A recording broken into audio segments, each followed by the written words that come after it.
하나님께서 이번 한 주도 우리에게 어떤 은혜의 시간을 만들어 주실까라는 그런 기대의 마음이 제 마음속에 이렇게 가득 채워지는 것을 느꼈습니다.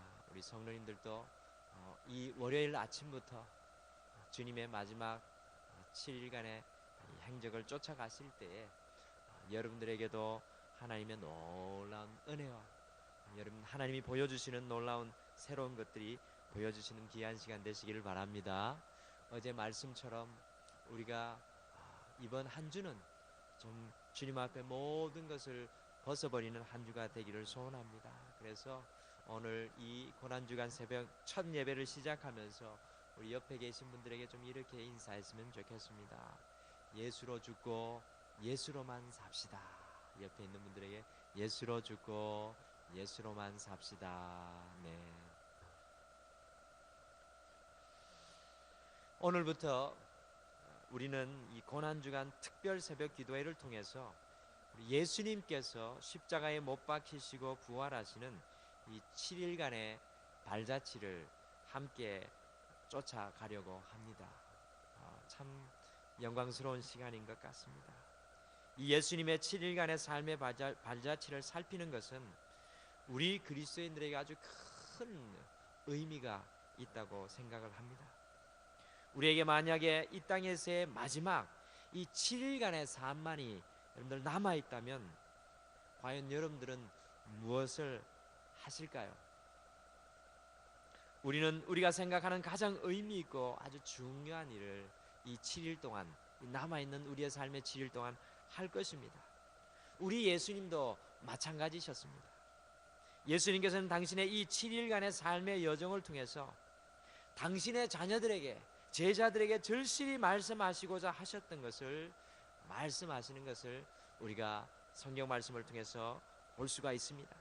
이 고난주간 특별 새벽 기도회 동안 우리를 향한 주님의 그 간절한 마음을 묵상하며 주님의 마음과 소원을 우리 가슴속에 담는 더욱 온전한 그리스도인의 삶을 살기를 결단하는 이 7일간의 여정이 여러분들이 되시기를 간절히 소원합니다.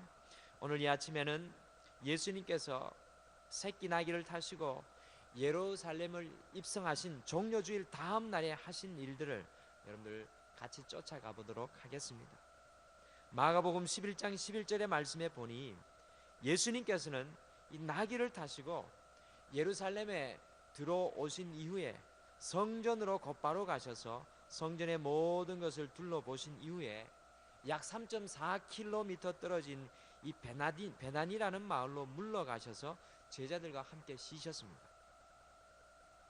현대인의 요일로 따져보았을 때 주일날에 예수님께서 예루살렘에 입성을 하셨고요, 오늘 이 월요일 날에 두 가지 사건을 우리 예수님께서 일으키시는 것을 우리가 볼 수가 있습니다. 그 두 가지 사건의 첫 번째는 무화과 나무를 저주하는 사건이며 두 번째는 성전을 정결케 하는 사건입니다. 이 두 가지 사건은 전혀 연관성이 없는 사건 같아 보이지만 아주 긴밀하게 연관되어 있는 사건들입니다.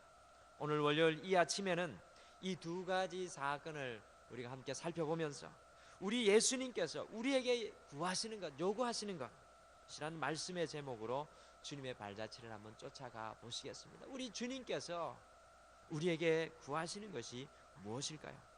첫 번째로 마가복음 11장 12절에서 14절에 나오는 예수님께서 무화과나무를 저주하시는 장면을 함께 좀 살펴보시겠습니다. 여러분들 11장 12절의 말씀에 따르면 예수님께서 베다니에서 나오셨을 때 시장하셨다고 말씀합니다. 아마도 일찍 베다니에서 나오셨기에 시장하셨을 것으로 생각이 됩니다. 13절의 말씀에 보니까 마침 우리 예수님께서 시장하시던 중에 멀리서 잎사귀가 있는 한 무화과나무를 보시게 되었습니다. 이 무화과나무는 이스라엘 백성들에게 이 식량이나 마찬가지였습니다. 시장하시니 당연히 예수님의 발걸음이 그곳으로 옮겨졌습니다. 예수님께서는 그 무화과나무에 무엇이 있을까요? 살펴보셨지만 무성한 잎 이외에는 아무 열매도 그 무화과나무에서 발견하실 수가 없었습니다. 여러분들 이와 같은 무화과나무를 향하여서 14절을 보시면 이제부터 영원토록 사람이 내게서 열매를 따먹지 못하니라고 예수님께서 그 아침에 저주를 퍼부으십니다. 더욱 우리를 당황스럽게 하는 것은 이 13절의 마지막 부분에 보시면 이때는 무화과의 때가 아니라는 것입니다. 어찌 무화과의 때도 아닌데 이 무화과 나무에 따먹을 열매가 없다고 예수님께서 이 저주를 쏟아 놓으시는 것입니까? 너무나 배가 고파서 우리 예수님께서 이 정신줄을 놓으신 것입니까? 여러분, 그것이 아닙니다. 이 무화과 나무의 본격적인 수확철은 6월과 7월경입니다. 그런데 오늘 예수님께서 6월절에 예루살렘에 오셨으니 이때는 4월 초일 거라고 생각됩니다. 그러니 당연히 열매가 없을 수밖에 없습니다. 그런데요, 중요한 사실은 무화과 나무는 4월에도 열매를 맺습니다. 6, 7월에만 열매를 맺는 것이 아니라 4월에도 열매를 맺습니다. 어떤 열매를 맺느냐 하면 아주 작고 볼품 없는 이 전혀 상품성이 없어서 따서 버릴 정도로 부실한 열매를 맺습니다. 이러한 볼품없는 무화과 나무 열매의 이름을 파게라고 하였습니다. 예수님 시대의 무화과 나무 주인은 이러한 상품성 없고 별맛도 없고 볼품없는 열매인 파게는요, 지나가는 사람들이나 가난한 동네 사람들이 편안히 따먹도록 해 주었습니다. 이스라엘 나라의 예수님의 시대는 무화과 나무의 주인이 다 있었는데 그것을 모든 사람들이 다 편안히 따먹도록 하였습니다.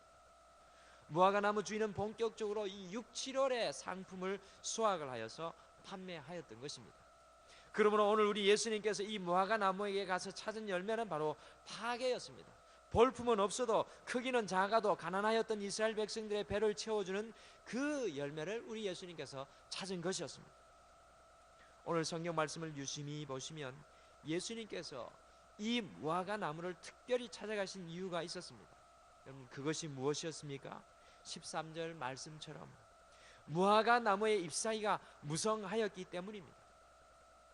무화과 나무의 열매와 잎사귀는 같이 나옵니다. 풍성한 잎사귀가 있는 나무는 그 열매도 그곳에 있는 것입니다. 그런데 문제는 이 무화과 나무는 잎사귀만 풍성하였지 열매가 없었다는 것입니다.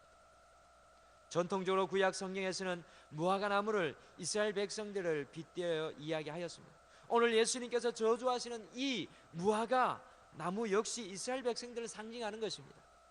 바로 열매를 찾으시고 열매를 우리 주님께서 따먹기를 원하시고 그 무화과 나무에서 열매를 구하신다는 것입니다. 2000년 전 예수님 시대에 이스라엘 백성들처럼 오늘날의 그리스도인들 역시도 입만 무성하여서 열매 없는 저주받은 무화과 나무와 같은 신앙의 삶을 살아가는 것을 보게 됩니다. 사랑하는 성도 여러분, 믿음은 겉모양이나 경력이 아닙니다. 믿음은 바로 열매입니다. 오늘 믿음으로 살아가는 성도에게는 열매가 드러나야 합니다. 주님의 진리의 말씀이 언제든지 우리의 마음과 가슴 속에 떨어지면 그것이 열매로 자라나고 나타나야 하는 것입니다. 열매 없이 입만 무성하기에 능력이 없는 것입니다. 열매 없이 입만 무성하기에 변화가 없는 것입니다. 이 고난주간 월요일 무화과 나무와 같은 이스라엘 백성들과 우리를 향하여서 예수님께서는 생명의 열매를 맺는 삶을 살기를 오늘 간접적으로 우리에게 부탁하고 계십니다. 오늘 이 아침에 꼭 기억하였으면 좋겠습니다. 우리 예수님께서 구하시는 것은 화려한 잎이 아니라, 우리의 삶에 보여지는 화려한 잎이 아니라, 그것이 부족하고 연약할지라도 바로 우리 삶에서 맺어지는 열매를 찾고 계신다는 것입니다. 두 번째로 마가복음 11장 15절에서 18절에 나오는 예수님께서 성전을 청결케 하시는 장면을 함께 좀 살펴보시겠습니다. 여러분들 15절과 16절을 보시면 우리 예수님께서는 성전 안에서 멀리서 여행하여 오는 사람들 위하여 성전의 재물을 사고 파는 상인들과 이방인의 돈을 바꾸어 주는 환전상과 비둘기를 파는 사람들을 보시며 분을 발하십니다. 그들의 상과 의자를 둘러엎고 계십니다.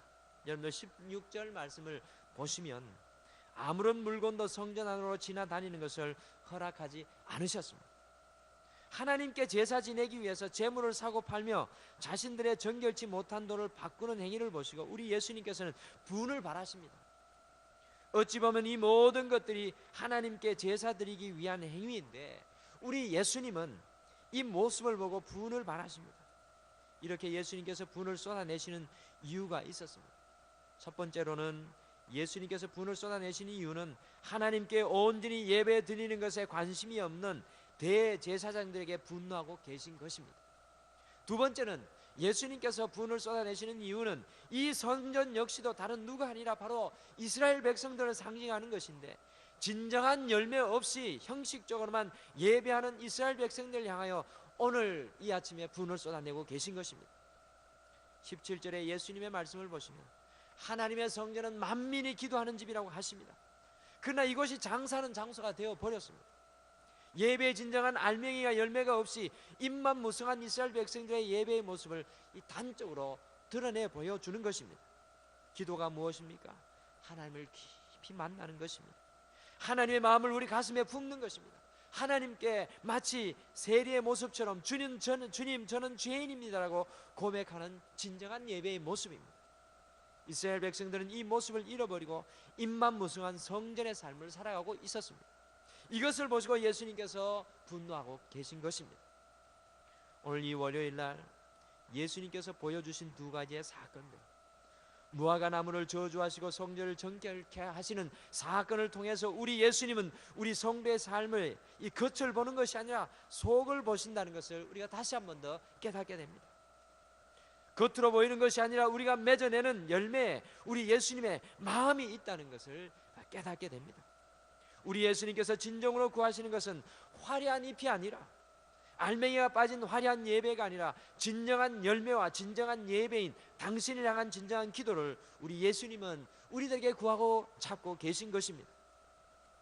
사랑하는 성도 여러분, 만약에 여러분들에게 예수님께서 찾아와서 당신에게 보여주실 열매를 찾는다면 과연 여러분들은 주님께 보여드릴 열매가 있으십니까? 오늘 이 하루를 살면서 잎이 무성한 성도가 아니라 단 하나라도 삶으로 살아내는 삶의 열매를 맺어가는 우리가 되기를 소원합니다. 이 땅의 마지막 7일을 남겨두시면서 그 하루 가운데 주님께서는 우리에게 열매의 중요함을 보여줍니다. 예배의 알맹이가 빠져버린 그 성전을 청소하는 예수님의 모습을 우리가 발견합니다. 열매 맺는 성도의 삶에 우리 주님의 능력이 나타나고 축복이 임하며 은혜가 임하게 될 줄 믿습니다. 이 고난주간 우리를 돌아보며 빈 껍데기와 입만 무성한 신앙을 우리가 벗어버리고 하나님께 진정한 열매를 올려드리는 삶을 살기를 소원하는 우리 모두가 되기를 간절히 축원합니다. 우리 다 같이 기도하시겠습니다.